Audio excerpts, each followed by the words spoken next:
Hey everybody, welcome to Leon's Chainsaw Parts and Repair. Today is December 23rd. It is 31 degrees outside, decent layer of fog, nice and warm in the house, fire going. Why the hell am I out here? Because there's something wrong up here.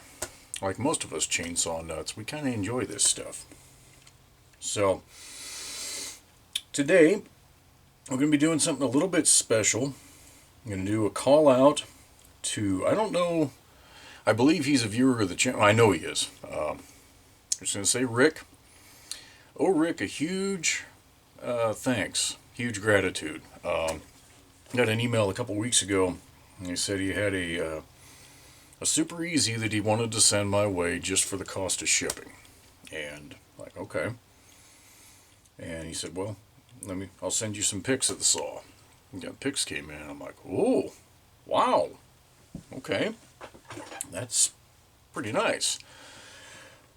Doesn't look like a high-use saw. We'll take a peek at it here in a second. But what really caught my eye was he had a pic of the serial tag, and it was built on the 317th day of 1979. I ran that through the calendar just because, I'll get to that in a second, but I ran it through, and so that's a November 13th of 1979. And as I've kind of built my collection over the years, and I can be more selective about what I collect and what I use now, because I've got so much, I've always thought, man, saws from 1979 would be kind of cool to me, because that's when yours truly was hatched. November 27th of 1979, that's when I was born. Just turned 44. Well, a month ago now. Just damn near a month ago. So I saw that, and I'm like, man, you're not going to get much closer. And for a clean Super Easy built that close to my birthday, I thought, you know what? I have a Super Easy that I keep in the attic, but it's in theory one of my firewood saws, and I never use it. I don't necessarily know why. I mean, they are good saws. They just have never struck my particular fancy that much. They just don't. I don't know why. But this one's going to be different. I'm going to fix this one up and use it. So now that we've jabbered about the why, let's take a look at the what. So for the cost of a UPS label, this is what Rick sent me. Clean. I mean, super clean. That's the original bar. Still has a safety tip on it, for goodness sake. Nice round chain. I mean, it's sharp. Is that Homelite? Yes. It's got the H on it. Let's see if we can get this to focus. I hope so. I won't know until I'm editing, but right there, that H. That's the Homelite chain. Would have been rebranded Saber if I'm right about my era on that. I think Saber and Homelite were essentially the same thing by now. Or they were both owned by Textron at that point. So, yeah, I mean, this saw, super clean. Pretty typical Super Easy compression. Nice and high. So the information that I've got on the saw, it was given to Rick by a friend. Rick thinks he messed with the carburetor. He said it wouldn't start for him. Or no, it would start, but he could tell it wasn't quite right. It's seen very little use. Would love to see you do a video of the diagnosis and repair if you choose to take it. Well, hell yeah. That's exactly what we're going to do. Now, I've got, like I said, I've got some plans for the saw. I had rat-holed years ago an early style full wrap handle. So it was meant to use with the early style screws that had the bushing grommet setup in the handle. I've got some modifications done to it to allow it to be a solid mount like this. And some of those modifications are in the house curing by the fireplace right now. So that's my intention, is to put a full wrap handle on it, and I'm going to put the Western style muffler deflector on there because that'll kind of complete the package. And I've told you guys before, I rat hole certain things that I think will be useful to me. Not just that full wrap handle, but I've got a 20-inch Carlton bar. Now this is a newer bar. That Made in Taiwan sticker is going to get removed because I don't want to see that.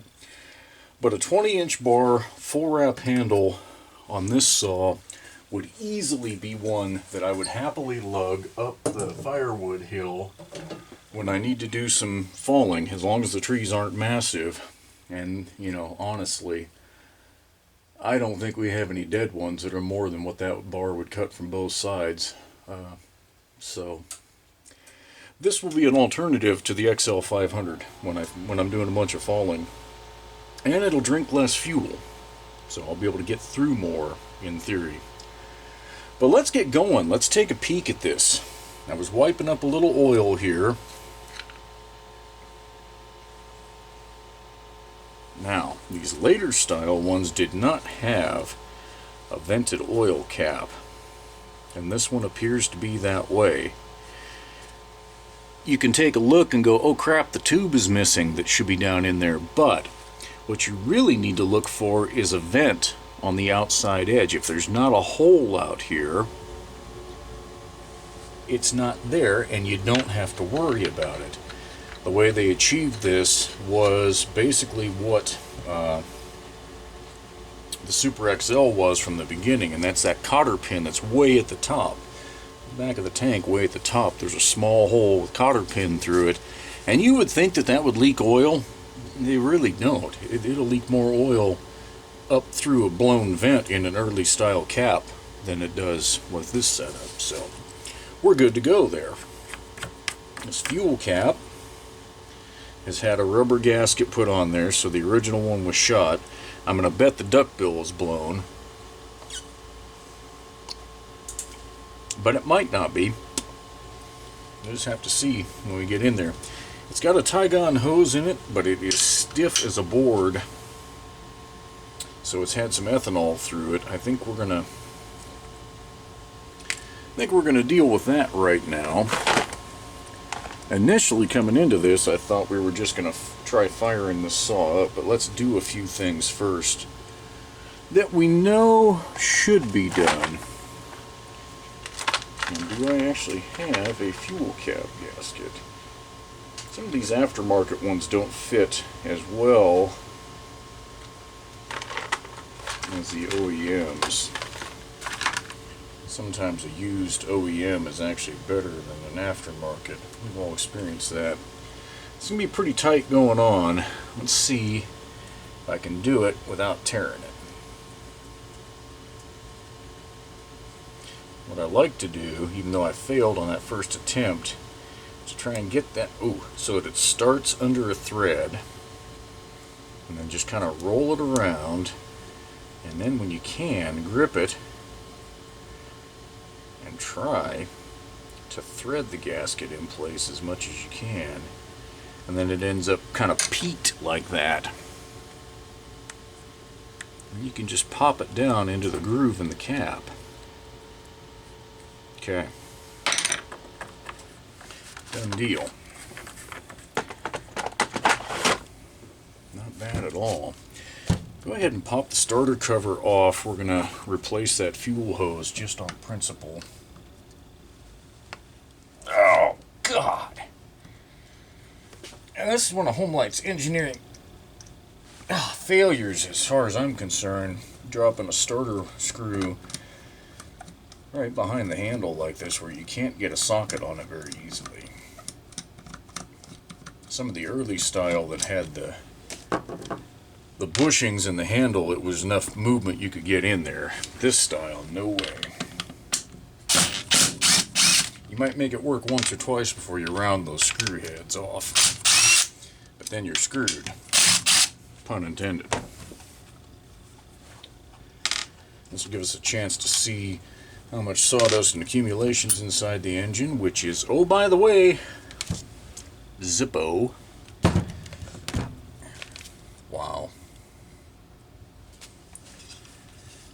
I'm going to say that's the original starter rope and everything. That is amazing. Alright, I'm pure principle. I want to lube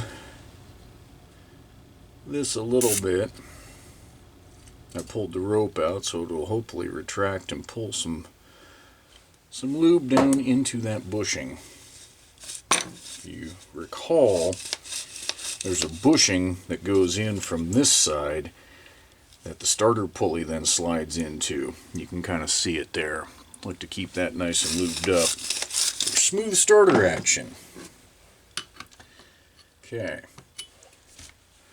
Now in reality, there's probably nothing wrong with this Tygon hose other than, and that's the thing, it will get stiff when it's exposed to ethanol. I've said this before and I will say it again, the stuff that I do around here on my saws, I'm fortunate to be able to get non-ethanol fuel at the pump.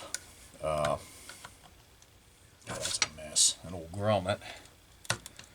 That has hardened in place. Yuck.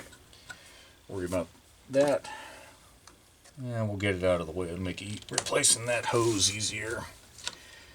I can get it at the pump. And yes, that's what I run in all my small engines. If you can't, you do what you gotta do.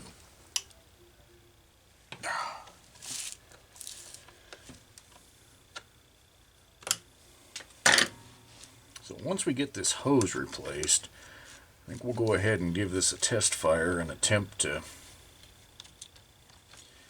see how she runs. I'm going to run this over the bench grinder with a wire wheel and get that old grommet out of there.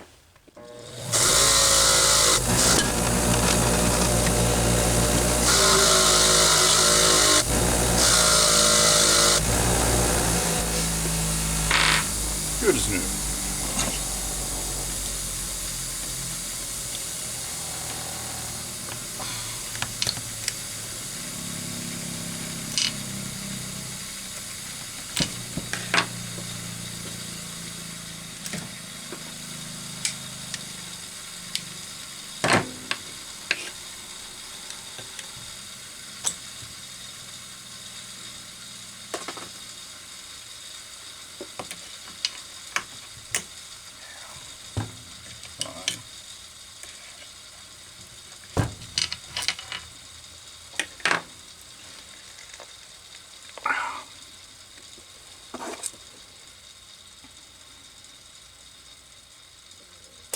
Heard people say that Echo's brand of hose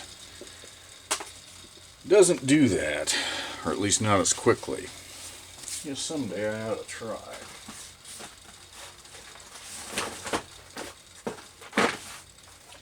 There's nothing inherently wrong if the hose stiffens up a little bit, but you do want it to be able to move in the tank so that it follows the angle of the saw. You can still get fuel when you're running at an angle.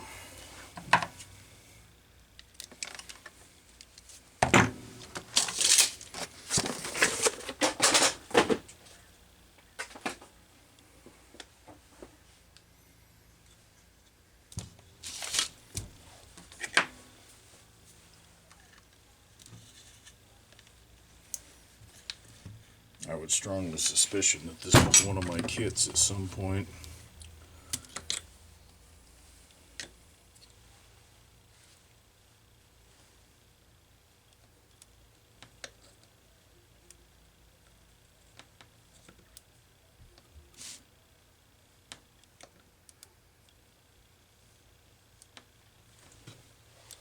Okay.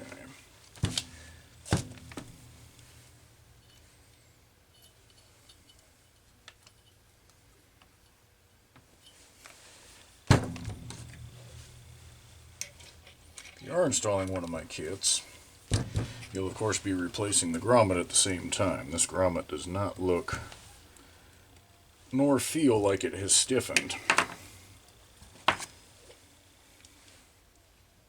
The hose felt tight enough going through there that I have zero concerns about it leaking.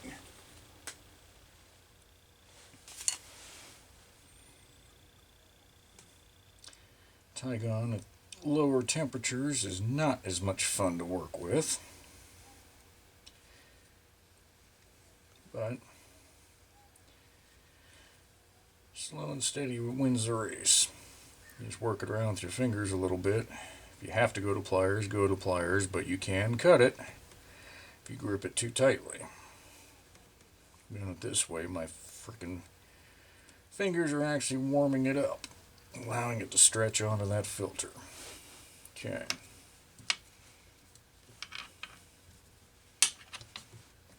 Make sure it drops.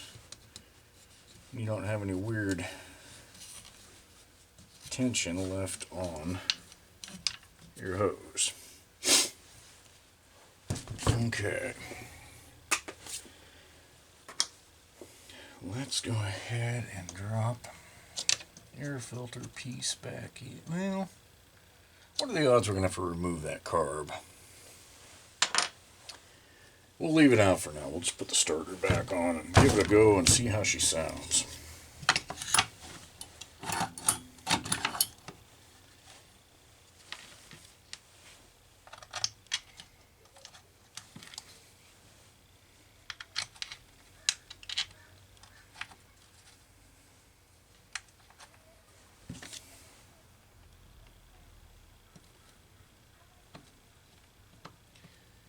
Very hard to get this screw to start without cross-threading at this angle. But when you do get it, you'll know. Okay, put these other ones in.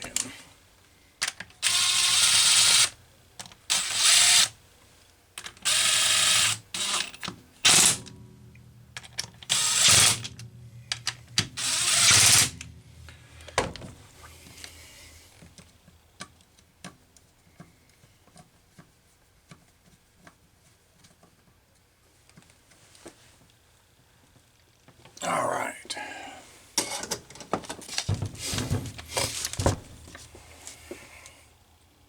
Let's see where the jets are at currently. The low was exactly one open, which is probably not quite right. And the high was 1.5, which is on a normal carb, well, a normal tuning that I would see on these, that would have been running richer than all get out.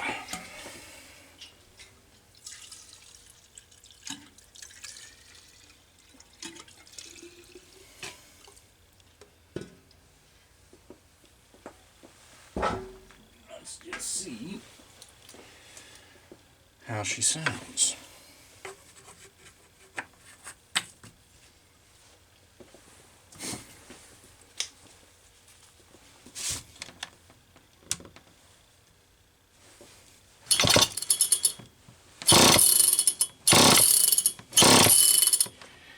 Alright, it just pulled fuel but let it go.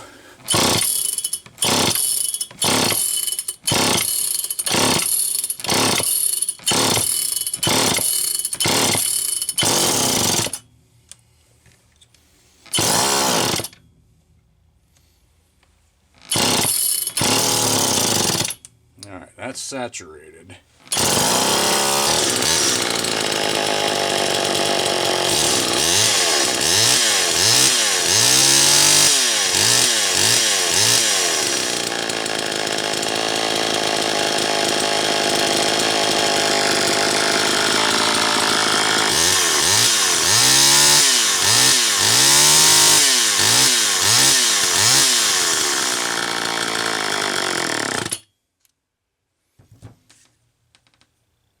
Why did you run out of fuel?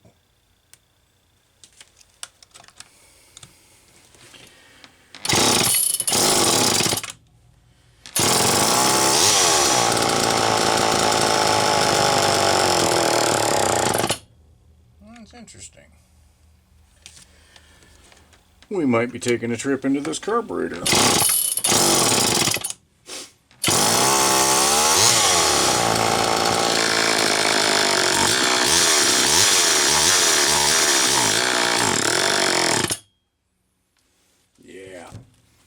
Yep, we're not going to fight with it. We're just going to take a trip into the carburetor.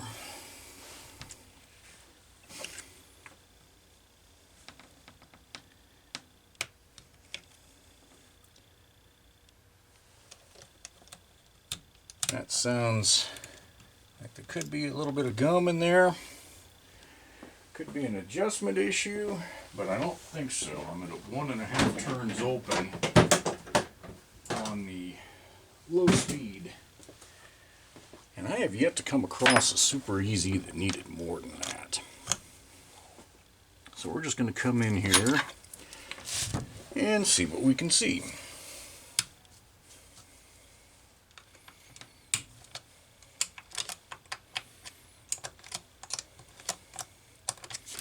For a cold morning on a dry system, I think it started fairly quickly. But not pulling fuel consistently enough to idle for any duration. That could be a stiff diaphragm. Could be a bum check valve. Could be, but I'm not going to default to that. What that isn't, as far as I'm concerned, is not a crank seal. Get a lot of questions about that, about whether a crank seal will prevent a saw from starting. Well, maybe if it's missing 100%, maybe, but not just a leaky one. It's not going to prevent it from starting. This is, come on, baby, don't fight with me.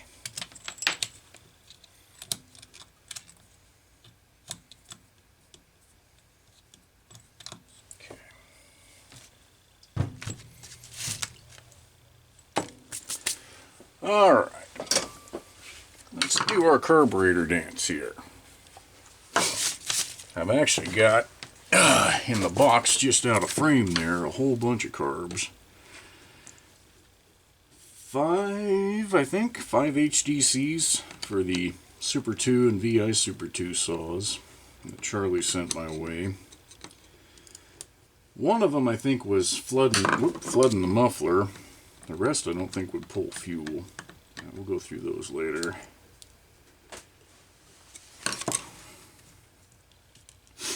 Now I want to make some progress on this guy first.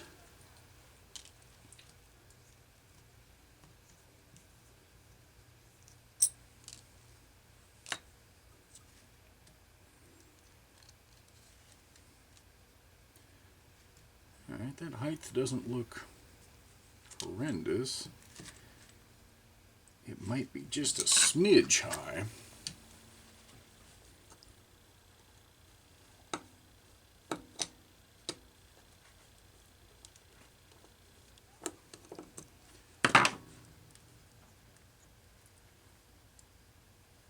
Okay, it's got the proper Z-shaped gasket for the single drilled fuel inlet hole there. Let's do our check valve test.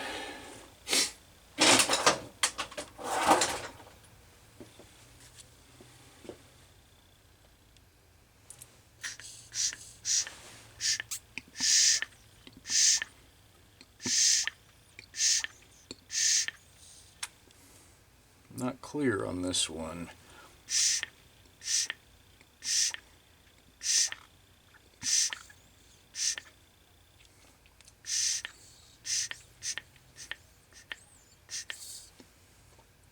Yeah, I moved it. Come on. What are you doing? Okay. Cold hose was hard to get a seal on it, but it is definitely seating. I'm going to leave it in there for now.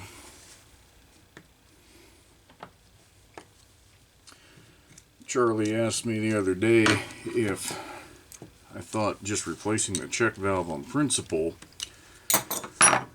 was warranted. And my answer was no. I don't think it is. If it passes the test, here's our problem, folks. Gasket's reversed.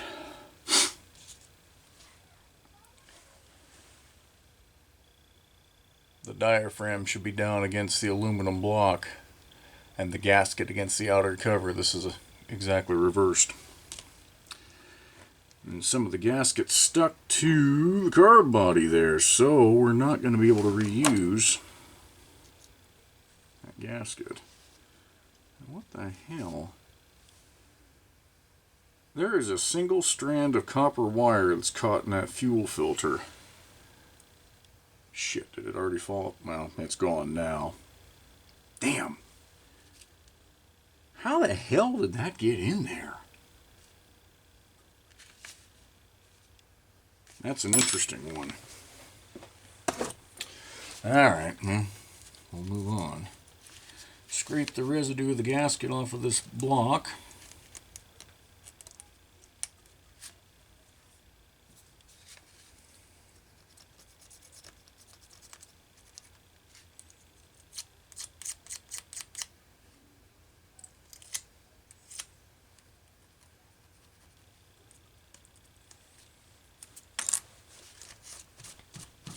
Okay. Question is, can we reuse the diaphragm? Or is it too well?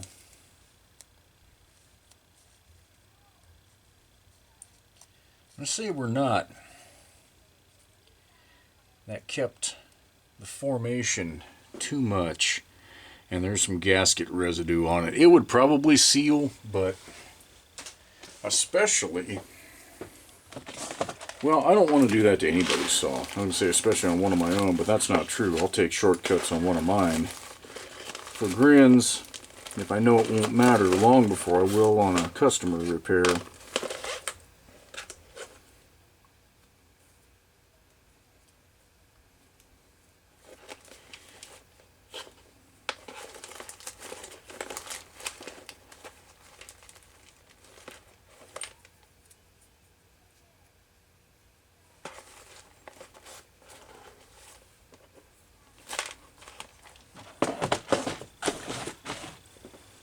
Definitely take a shortcut on one of my own first, and this is not a shortcut that I feel like taking,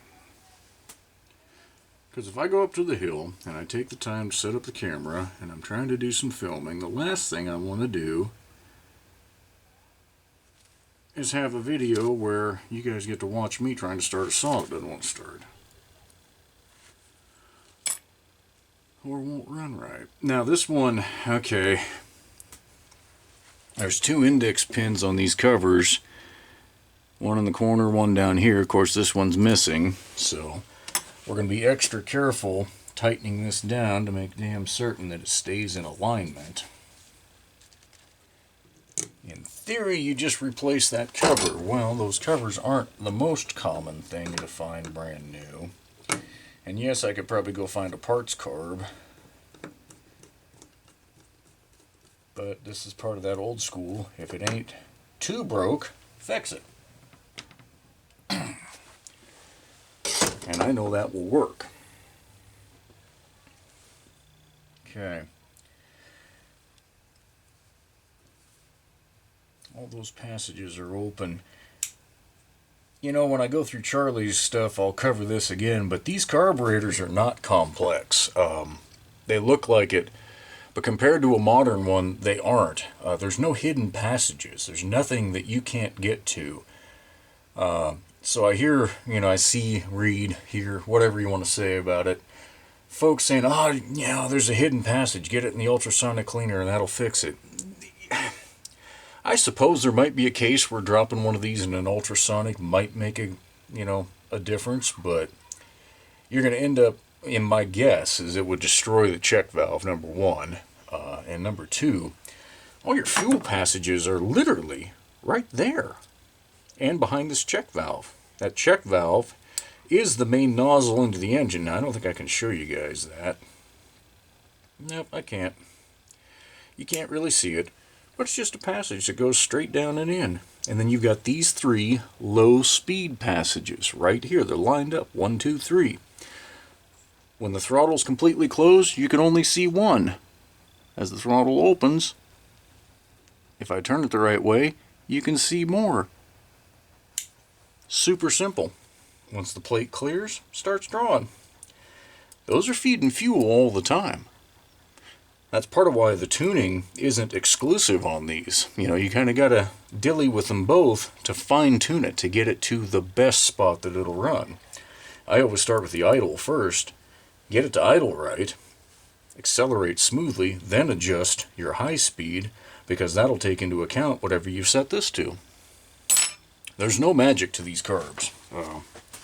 I know they can seem intimidating, but they really, by carburetor standards, are not that bad. I'm going to lower that arm just a little bit. And I did that just right there by bending it.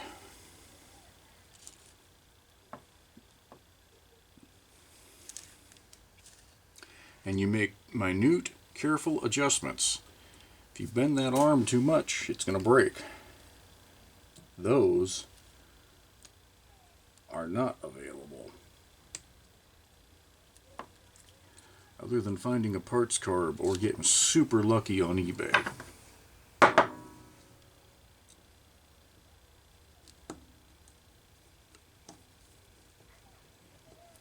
These screws weren't incredibly tight when I got it apart. I want them a little tighter. I want to make sure those circuits are sealed and doing what they should. Now, I may have gotten that just a smidge low. So I'm saying these adjustments are... There we go. It's pulling it off the seat the minute it moves. I'm happy with that. We're going to give it a shot. Alright. Been a while since I've done the pressure test on video. But I like to assemble the final diaphragm, the fuel inlet diaphragm, under pressure on any carb that I can, because that tells me right away if I've screwed up somewhere, anywhere that relies on pressure. Okay, we're at 11 pounds, dropping slowly. With a new gasket, I would fully expect that. On that circuit side. Now, is this diaphragm going to let me reuse it, or has it warped enough? You guys can see the pressure gauge is going way down as I fumble around here. Okay, that's in place.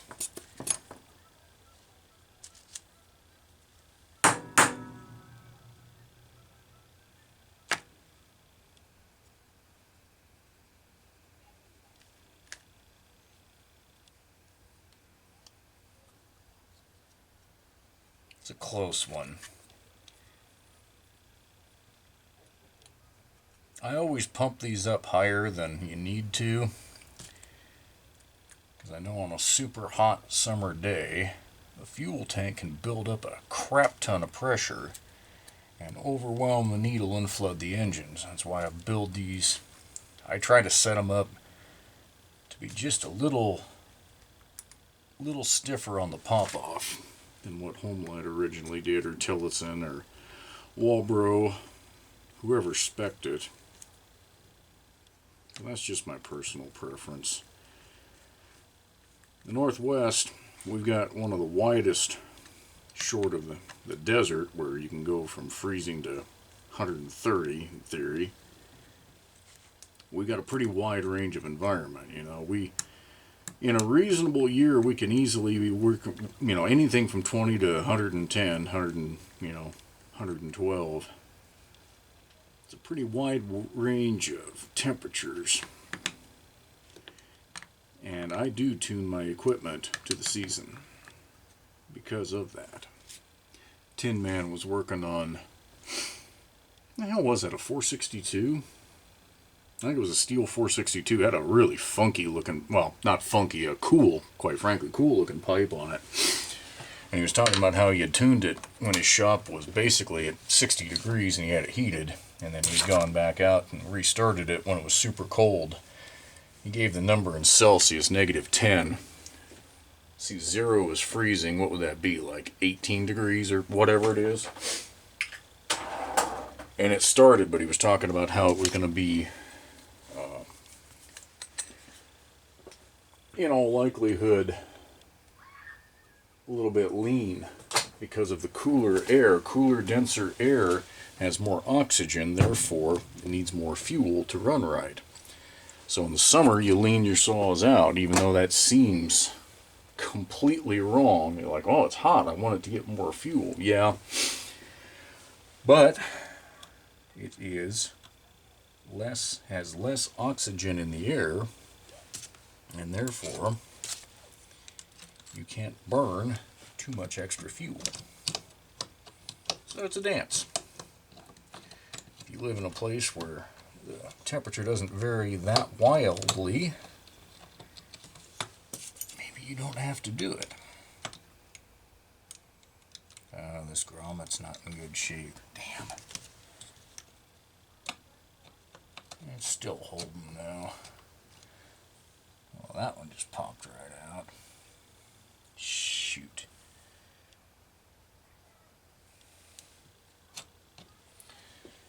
I'll have to do something with those later. There we go. If you can get it to start, get your adjustment screws through, usually that'll hold them in place, even if they're a little bit damaged. Just keep an eye, make sure you don't have too much sawdust leakage in. You start seeing it build up around your carburetor, you know you've got a problem somewhere. Whether it be the filter or that. You don't want crap in your engine. Cliff Notes version.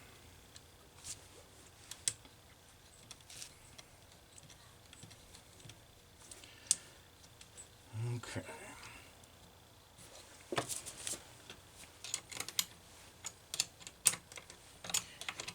Now my guess is it's going to start faster and it's going to idle better.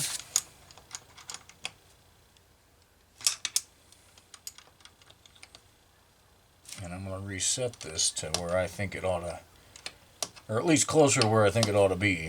Because right now I'm going to flood the ever-living crap out of it.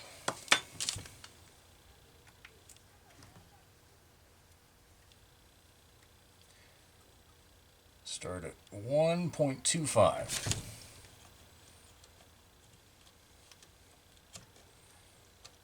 Come on, baby.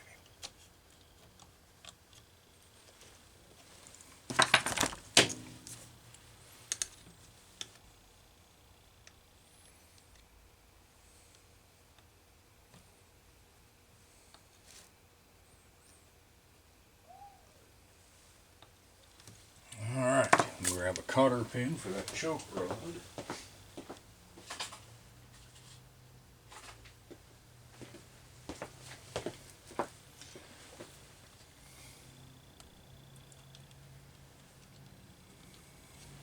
And what I've learned from years of disassembling these things and putting them back together, only spread that cotter pin as much as you need to, that you know it's not going to come out. So you can just do that. That's all you need. It's not going to come out.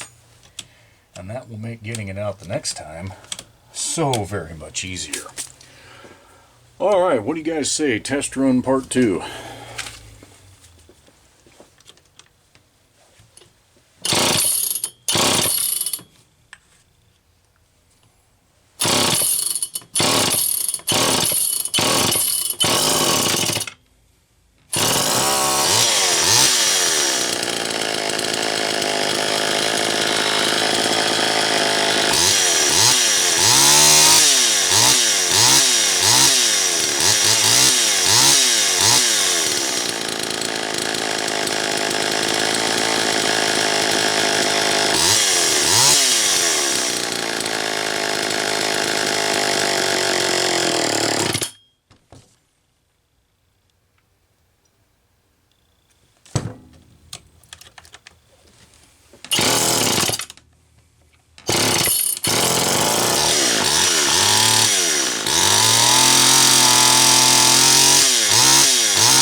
Wait.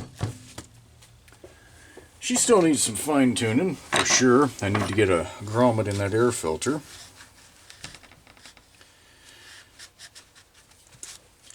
Get that bracket back on. Yep, she's slinging oil. Oiler's working just fine, making a mess. That's what I would expect. Alright, so we're in pretty good shape, but I want to do more to this saw. Not customize, personalize. It's going to be OEM stuff. I'm going to put a rim sprocket on it. Put that 20-inch bar. Need to spin up a chain for that. Need to put that handlebar on. I've got the bracket on the bench. Like I say, the handle's in there with a mod drying. Excuse me, by the fire. I want to find. I'm virtually certain I've got. The whole point of the muffler mod that I'm talking about is to make this a true Western package. But I'm tempted to put the shield on and leave this diffuser style muffler, but I need to get in there and make sure there's a spark arrestor. And if there isn't, I'll grab one from my other saw. Because that's a must around here. Even if it wasn't a requirement, just being, where I'm at, I would do it anyway, because I don't want to be the guy that burns down the damn forest. So, let me pull together some parts, and we'll come back for the second part of this, which is the fun part. Now she's running. Let's make it the way we want it. Okay, I've got some stuff together. Not everything that I wanted. Turns out that Western style muffler is a little tougher to come by. Even piecing it together. Years ago I'd have probably been able to do it quite easily, but as I've mentioned on more than one occasion, the new old stock parts scene, stuff is getting harder to come by. Stuff that I would have easily had, in my mess years ago, not so much anymore. So, what it all is, just a shield that extends out here. And I will do it eventually. I'll find the parts. It might take a little while.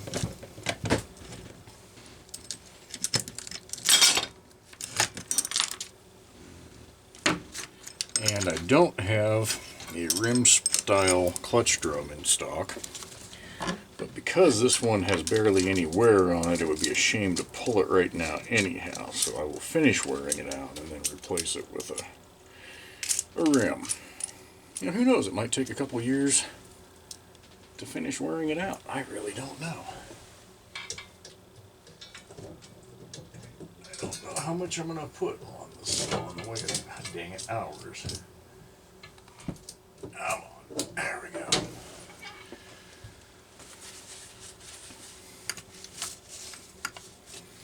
So let's go ahead and see if we can't get this handlebar changed out.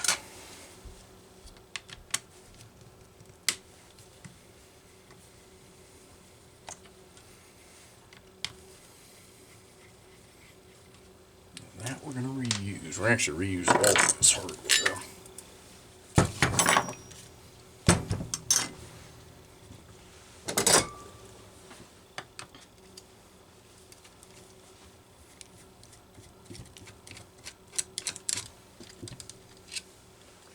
These actually look really cool with a full wrap handle on them.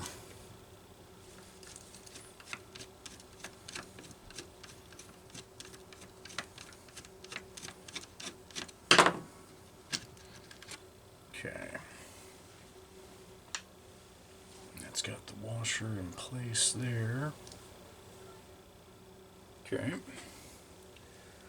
Set that aside. That probably isn't going to stay. No. I knew better. Now we need to change out the handle bracket because the angle is actually slightly different height. That's what the flange plate lined up. See that? It's really tempting to think you can just reuse this bracket, but... And who knows, maybe you could get it to line up eventually. But it wouldn't be happy.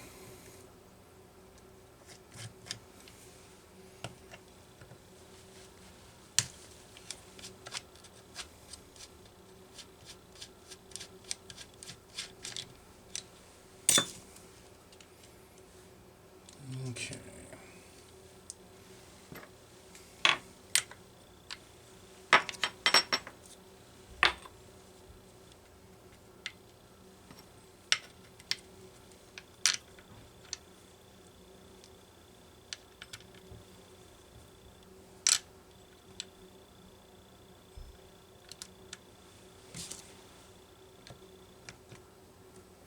We'll also be adding the bucking spike. I pulled that off of my other saw. Just the thing I like to have.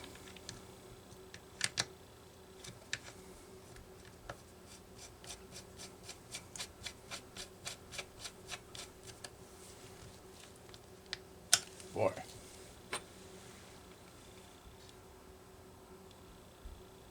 Something's different there.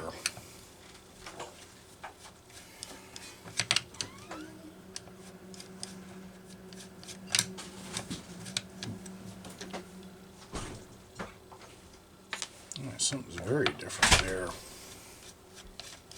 I have to go back to the early IPL. That screw hole size is different. There must have been a grommet that would have been used in there. We'll be back.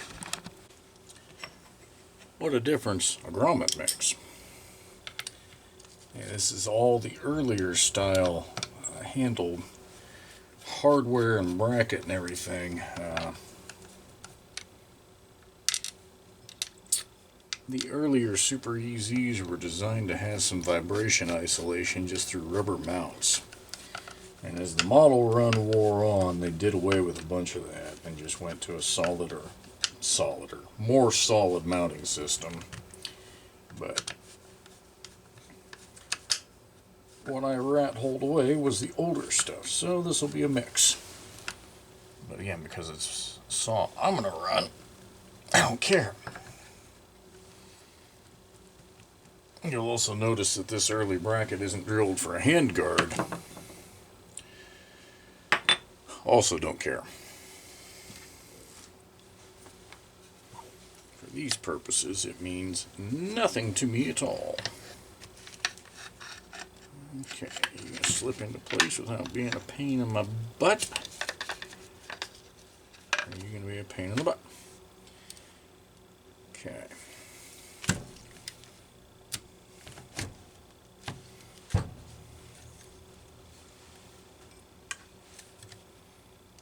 See if my... Oh, wow. Why don't you want to slip in where you belong?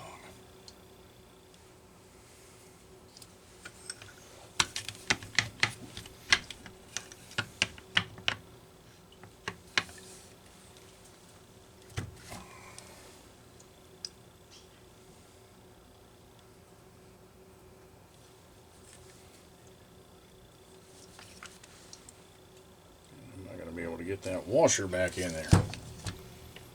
The answer is a big solid. I don't know. Line the top up first. I don't think I'm there just yet. Nope. Too far. Oh, no, no, no. Too much. Come on. Stop screwing about.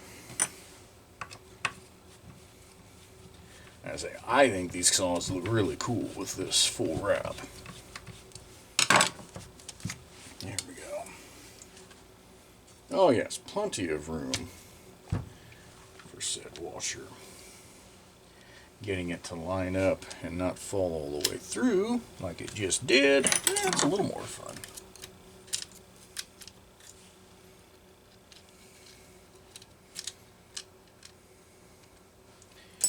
Let's see if we can work some wizardry here. Come on. Oh, That's so bloody close. Not quite.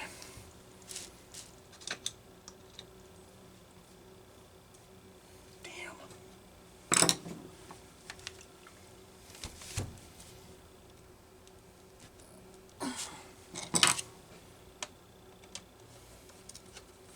Got it. Okay.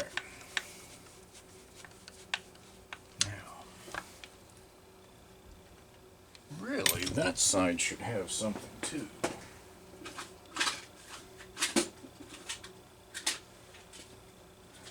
Let's see.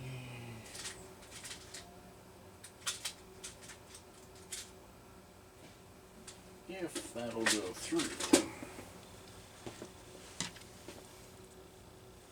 Okay, we need to.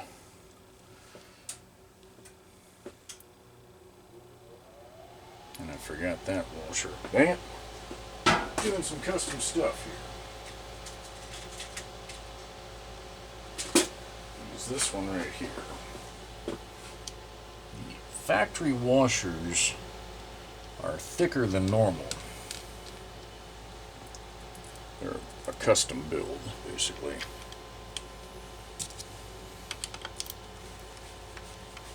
There we go. Now we're cooking with gas.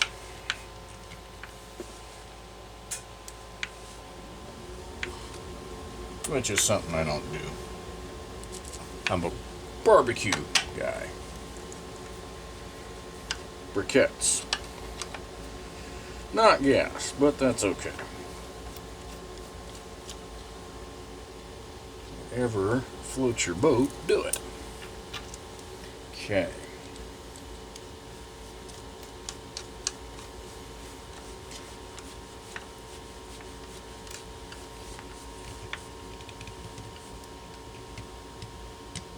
Very good. Very, very good. I'm starting to like where we're at here. This handle pulled down and where it belongs. Look at that. Pretty sweet. At least I think so. Again, that'll give me the easy cut from either side of the tree, no matter what situation. I realize you don't need a full grab. Just because you don't need it doesn't mean it isn't nice.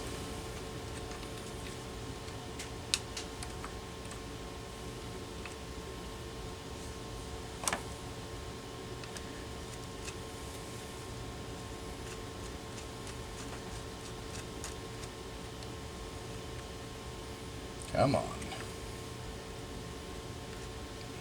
Nuts that they provided for these were a thin machine nut. It doesn't take much for the threads to start acting a little bit goofy.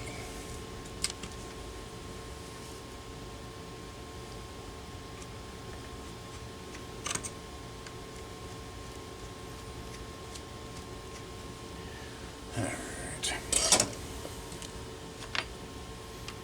We'll do this the right way.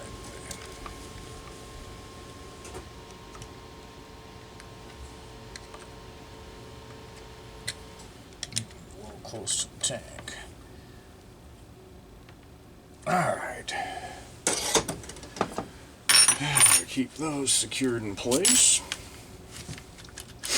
Okay.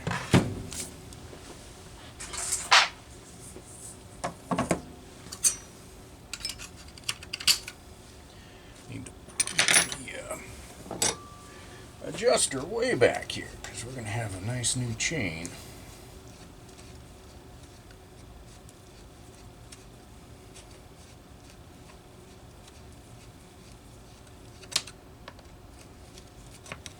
Not sure yet if I'll go to the trouble of switching this over to square grind. I think I mentioned in one of my other not so long ago videos that I finally filed a chain to where I was happy and I didn't screw up half the chain getting there.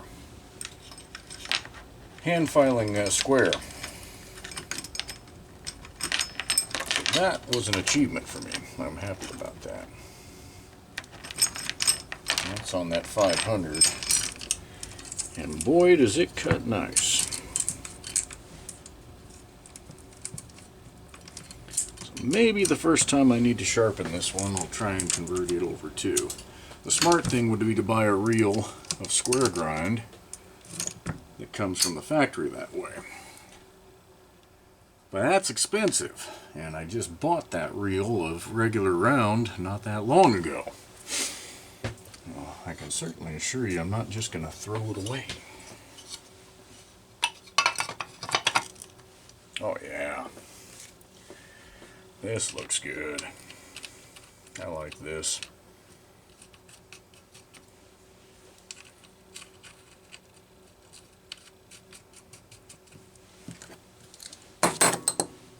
Now, one downside is you end up having harder access to that second bar nut with this full wrap handle. Which one was it that I had?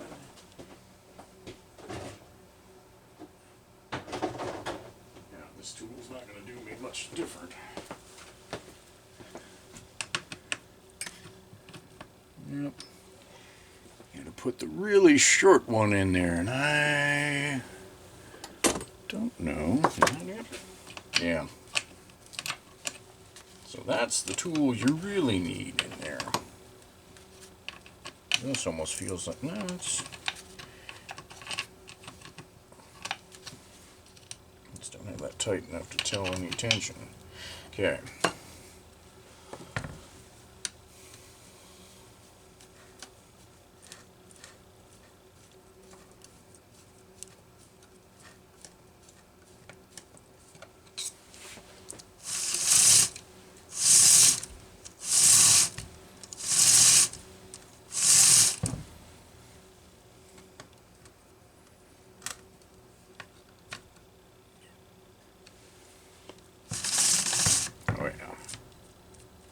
We're getting there.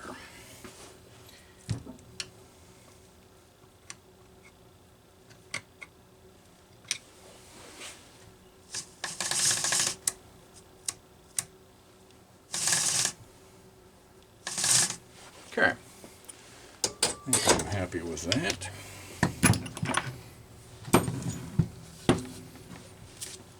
These things always stretch a little bit as they're breaking in. No, I don't want to have to start or stop 5 minutes in and have to retension the chain. So it should be just close to right.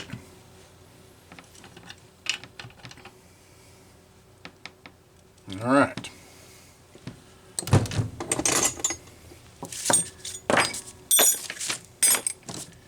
Fire this up one more time. Get a little lube on that chain. And see how our tuning held.